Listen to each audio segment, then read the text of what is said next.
حضرت موسیٰ علیہ السلام کی والدہ نے حضرت موسیٰ علیہ السلام کو ایک صندوق میں ڈال کر دریائے نیل کے کنارے چھوڑ دیا اور اپنی بڑی بیٹی سے کہا کہ وہ اس صندوق کو دیکھتی رہے کہ یہ صندوق کہاں جا رہا ہے۔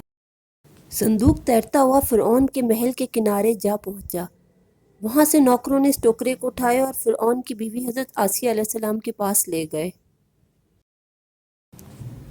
حضرت آسیہ علیہ السلام ایک نیک عورت تھی اور ان کی اولاد بھی نہ تھی۔ فرعون نے جب اس بچے کو دیکھا تو کہا کہ کہیں یہی تو وہ بچہ نہیں جو میری ہلاکت کا باعث بنے گا، لیکن حضرت آسیہ علیہ السلام نے فرعون کو سمجھایا اور کہا کہ یہ ہمارے آنکھوں کی ٹھنڈک ہے اور ہو سکتا ہے کہ ہم اس کو اپنا بیٹا ہی بنا لیں۔ فرعون نے اپنی بیوی کی بات مان لی اور یوں حضرت موسیٰ علیہ السلام کی پرورش محل میں ہونے لگی۔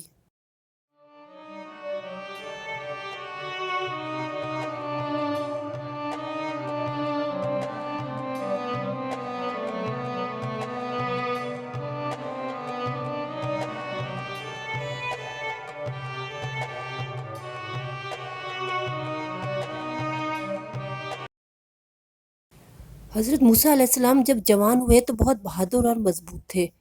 ان کو یہ معلوم ہو چکا تھا کہ وہ اسرائیلی ہیں۔ اللہ نے انہیں اپنی والدہ اور بھائی سے بھی ملوا دیا تھا۔ انہوں نے یہ بھی دیکھا کہ بنی اسرائیل پر سخت مظالم ہو رہے ہیں اور وہ مصر میں نہایت ذلت اور غلامی کی زندگی بسر کر رہے ہیں۔ یہ دیکھ کر ان کا خون کھولنے لگتا اور موقع بموقع عبرانیوں یعنی بنی اسرائیل کی حمایت و نصرت میں پیش ہو جاتے۔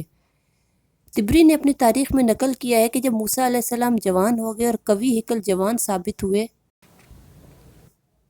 تو بنی اسرائیل کے معاملات میں ان کی حمایت کا یہ اثر ہوا کہ مصریوں کے مظالم کم ہونے لگے۔ ایک مرتبہ حضرت موسیٰ علیہ السلام نے دیکھا کہ ایک مصری ایک اسرائیلی کو بگاڑ کے لیے گھسیٹ رہا ہے۔ اسرائیلی نے حضرت موسیٰ علیہ السلام کو دیکھا تو ان سے مدد مانگنے لگا۔ حضرت موسیٰ علیہ السلام نے مصری کو روکنے کی کوشش کی لیکن وہ باز نہ آیا تو غصے میں آ کر حضرت موسیٰ علیہ السلام نے اسے تمانچہ مارا۔ حضرت موسیٰ علیہ السلام کا ہاتھ بہت بھاری تھا۔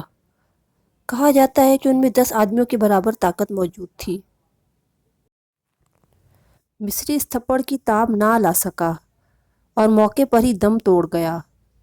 حضرت موسیٰ علیہ السلام نے یہ دیکھا تو انہیں بہت افسوس ہوا کیونکہ ان کا ارادہ قتل کا ہرگز نہ تھا۔ حضرت موسیٰ علیہ السلام نے اللہ کی بارگاہ میں مغفرت طلب کی۔ اللہ نے ان کی غلطی کو معاف کر دیا اور مغفرت کی بشارت سے نوازا۔ اگلے روز حضرت موسیٰ علیہ السلام نے دیکھا کہ وہ اسرائیلی پھر کسی مصری سے جھگڑا کر رہا تھا۔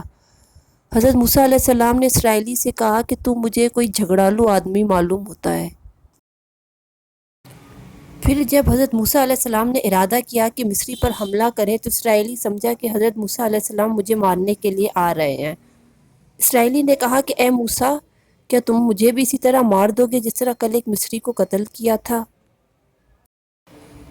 جیسے ہی اس نے یہ کہا اس کے ساتھ کھڑے لوگوں نے یہ سن لیا اور جا کر فرعون کو بتا دیا کہ موسیٰ علیہ السلام نے ایک آدمی کا قتل کیا ہے۔ پھر ایک آدمی حضرت موسیٰ علیہ السلام کے پاس آیا اور کہا کہ یہاں تمہاری جان کو خطرہ ہے، تم یہاں سے کہیں اور چلے جاؤ۔ یہ سنتے ہی حضرت موسیٰ علیہ السلام راتوں رات مصر سے نکل گئے اور چلتے چلتے مدین جا پہنچے۔